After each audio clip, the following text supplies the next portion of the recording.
समाधान हर मुश्किल का है, बस आहिस्ते से सींचने की जरूरत है। समाधान हर मुश्किल का है, बस आहिस्ते से सींचने की जरूरत है। जिंदगी में कुछ भी मुश्किल नहीं मेरे दोस्त, बस एक बार कोशिश करने की जरूरत है मेरे दोस्त, बस एक बार कोशिश करने की जरूरत है मेरे दोस्त। Welcome back to commerce club. दोस्तों, हम लोगों ने अकाउंट्स का ऑब्जेक्टिव स्टार्ट किया था, उसमें हम लोगों ने टोटल 30 ऑब्जेक्टिव देख चुके थे, जो कि पार्टनरशिप के चैप्टर नंबर 1 का था। आज हम लोग उसी से उसके आगे चलेंगे। अगर आप लोगों ने मेरा प्रीवियस वीडियोस नहीं देखा है तो डिस्क्रिप्शन में लिंक दिया हूं, जाके फटाफट से देखिए और तैयारी कीजिए और कमेंट बॉक्स में बताइए कि आपको किस ऑब्जेक्टिव में प्रॉब्लम हुआ है, मैं उसका सॉल्यूशन जरूर दूंगा। चलिए दोस्तों, चलते हैं नेक्स्ट ऑब्जेक्टिव की तरफ। चलिए, मेरा नेक्स्ट ऑब्जेक्टिव है कि the interest on partners drawing is debited to, यानी कि पार्टनर्स के ड्राइंग जो करता है पार्टनर्स, उस पे इंटरेस्ट को कहां डेबिट करते हैं? पार्टनर्स के कैपिटल अकाउंट में, प्रॉफिट एंड लॉस अकाउंट में, ड्राइंग अकाउंट में, या पीएल एप्रोप्रिएशन अकाउंट में?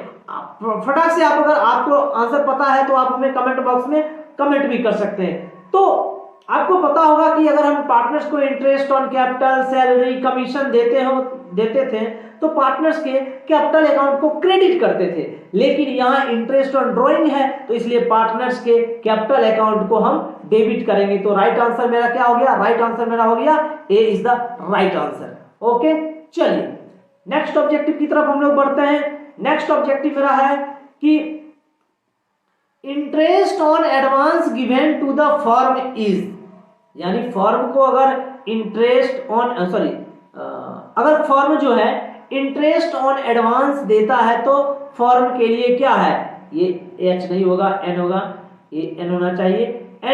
ए appropriation, a gain, a charge या नन ऑफ दिस। मैंने आपको बताया था कि चार्ज अगेंस्ट प्रॉफिट क्या होता है और एप्रोप्रिएशन ऑफ प्रॉफिट क्या होता है। चार्ज अगेंस्ट प्रॉफिट जो होता है वो होता है कि आपको प्रॉफिट हो या ना हो, आपको वो खर्चा करना ही करना है। लेकिन एप्रोप्रिएशन ऑफ प्रॉफिट का मतलब होता है कि अगर आपको प्रॉफिट हुआ तो ही वो एक्सपेंस हमें करना है। जैसे पार्टनर्स का कैपिटल अकाउंट पे इंटरेस्ट हो गया, या फिर पार्टनर सैलरी हो गया, पार्टनर्स कमीशन हो गया, वगैरह वगैरह। तो इसका राइट आंसर क्या हो गया? ये जो है एक चार्ज है, यानी कि आपको फर्म को जो है एडवांस पे इंटरेस्ट देना ही देना है किसी भी हाल में। चलिए, नेक्स्ट ऑब्जेक्टिव है मेरा कि interest on loan is, loan पे इंटरेस्ट क्या है? Operating expense, direct expense, indirect expense, all of this. तो इसका राइट आंसर क्या होगा? आप फटाक से हमें कमेंट बॉक्स में कमेंट कर सकते हैं अगर आपको पता है तो देखिए, इंटरेस्ट ऑन लोन क्या है? आपको प्रॉफिट हो या ना हो उससे कोई मतलब नहीं है, आपको किसी भी हाल में लोन पे इंटरेस्ट देना ही देना है। ठीक है, तो उसको हम चार्ज अगेंस्ट प्रॉफिट कहते हैं, लेकिन यहाँ पे चार्ज अगेंस्ट प्रॉफिट का नहीं दिया हुआ है। तो इसका राइट आंसर, चूंकि डायरेक्ट एक्सपेंस तो है ही नहीं, ये इनडायरेक्ट एक्सपेंस होगा। क्यों? क्योंकि हम interest on loan PL account में दिखाते हैं, अगर आपने 11th में पढ़ा होगा तो, इसलिए ये है इनडायरेक्ट एक्सपेंस। चलिए नेक्स्ट ऑब्जेक्टिव की तरफ बढ़ते हैं। नेक्स्ट ऑब्जेक्टिव मेरा है कि partners salary is debited to, partners के सैलरी को कहां डेबिट करते हैं? ट्रेडिंग अकाउंट में, प्रॉफिट एंड लॉस अकाउंट में, profit and loss appropriation account पे, नन ऑफ दिस। तो आपने प्रॉफिट एंड लॉस एप्रोप्रिएशन बनाया था, उसमें हम लोग पार्टनर से रिलेटेड खर्चे और इनकम को दिखाते थे। तो यहाँ पे राइट आंसर क्या हो जाएगा? सी इज द राइट आंसर, यानी कि profit and loss appropriation account. चलिए नेक्स्ट ऑब्जेक्टिव की तरफ बढ़ते हैं। पार्टनरशिप में भी, पार्टनरशिप हो सकता है, क्या हो सकता है? Limited, unlimited, at will, all of this.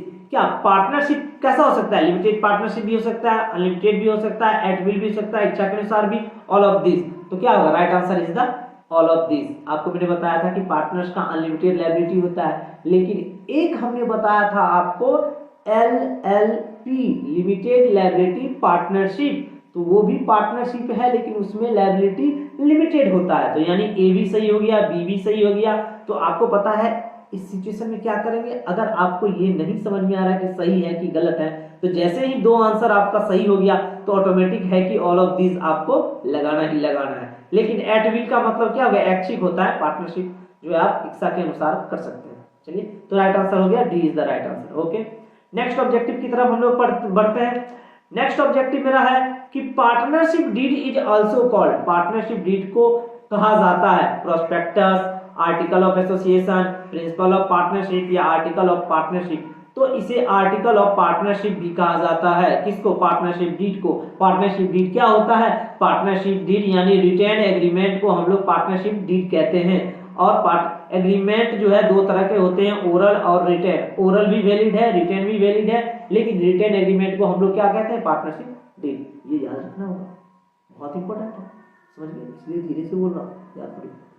चलिए नेक्स्ट ऑब्जेक्टिव की तरफ बढ़ते हैं। नेक्स्ट ऑब्जेक्टिव मेरा है कि in which year did the partnership act pass, यानी कि किस साल जो है पार्टनरशिप एक्ट पास हुआ था। ये तो सबको पता है, 1932 में।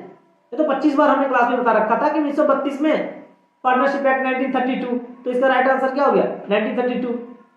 इसमें तो माथा लगाने वाली बात ही नहीं है। चलिए नेक्स्ट ऑब्जेक्टिव मेरा है कि calculate interest on drawing at the rate 12% per annum for Abhishek if he withdraws 2000 once in a month, यानी कि वो महीने में एक बार जो है निकालता है 2000 रुपया, तो उस पे 12% की दर से जो है इंटरेस्ट ऑन ड्रॉइंग क्या होगा। लेकिन ध्यान देने वाली बात है कि यहाँ पे आपको ये नहीं बोला कि मंथ के एंड में निकालते हैं, मिड में निकालते हैं या बिगिनिंग में निकालते हैं। तो इस केस में मैंने आपको एक नोट्स बताया था कि अगर आपको टाइम नहीं दिया हो, मेंशन किया हो, तो 6 महीने की दर से आपको इंटरेस्ट ऑन ड्रॉइंग कैलकुलेट करना पड़ेगा। तो यहाँ पे 2000 पर मंथ निकाल रहा है, तो टोटल ड्रॉइंग मेरा क्या हो जाएगा? टोटल ड्रॉइंग मेरा हो जाएगा 24,000। ओके, और रेट ऑफ इंटरेस्ट क्या है? 12/100।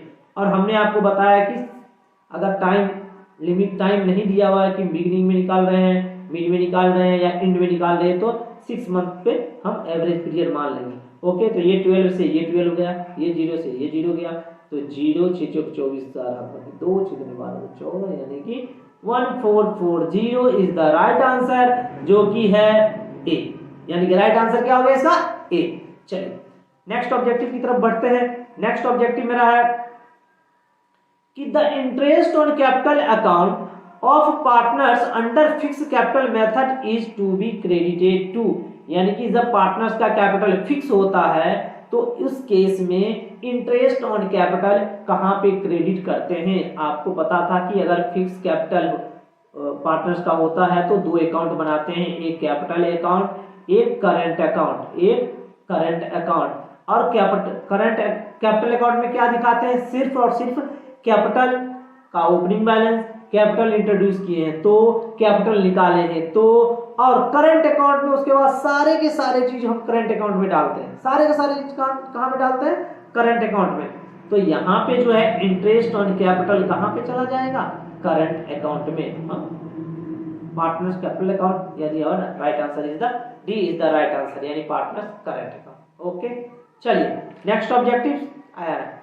नेक्स्ट ऑब्जेक्टिव यानी कि हमारा यहाँ जो है पार्टनरशिप का पहला चैप्टर का ऑब्जेक्टिव कंप्लीट हो गया है। हम दूसरे चैप्टर जो है गुडविल जो है उसका मैं नेक्स्ट वीडियोस में ऑब्जेक्टिव आपको सॉल्व करके बताऊंगा। और तब तक के लिए आपसे फिर से एक छोटा सा रिक्वेस्ट कर रहा हूं कि प्लीज चैनल को सब्सक्राइब कीजिए, अपने दोस्तों के बीच में शेयर कीजिए और जितना से जितना हो सके मुझे सपोर्ट कीजिए। और कोई भी प्रॉब्लम हो रहा है तो आप मुझे मेरे दिए हुए नंबर, जो कि मेरा नंबर यहाँ पे दिया हुआ है, यहाँ पे मेंशन किया हुआ है 7011786549, इस पे व्हाट्सएप कीजिए, टेलीग्राम कीजिए, कॉल कीजिए, किसी भी प्रकार का हेल्प चाहिए तो आप हमें कॉल कर सकते हैं। चलिए इस वीडियो को देखने के लिए बहुत बहुत धन्यवाद, शुक्रिया। और हाँ, आपने अगर मेरा प्रीवियस वीडियोस नहीं देखा तो जाके फटाक से देखो यार, किसका इंतजार कर रहे हो? किसका? कोई तुम्हारे लिए बैठा नहीं है, खुद से तैयारी करना पड़ेगा। इतने वीडियोस में डाल दिया हूं, जाके देखो तो सही है। ओके, चलते हैं, मिलते हैं एक नेक्स्ट वीडियो में।